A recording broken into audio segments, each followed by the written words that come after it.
अस्सलाम वालेकुम। ज़्यादातर अयान साहब को कॉल्स आ रही हैं, डॉक्टर साहब हैं मेरे ही साथ होते हैं, रब्ता नंबर ऊपर बायो में है।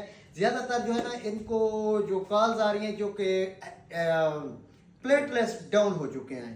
प्लेटलेट्स कमो बेश 1.5 लाख होना चाहिए, ज़्यादा से ज़्यादा 4 लाख, 4.25 लाख। इससे ऊपर भी नुकसान, इस 1.5 लाख से नीचे भी नुकसान। तो अगर कम है प्लेटलेट्स तो उसकी कमी को पूरा करने के लिए ये है प्लेटलेट्स वाले कैप्सूल। एक कैप्सूल सुबह, एक दोपहर, एक शाम।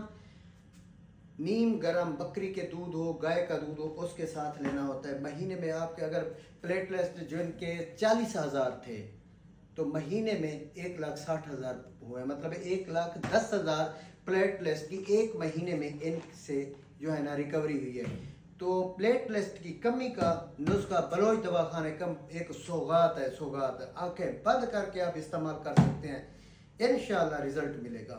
शुक्रिया, अल्लाह हाफिज़।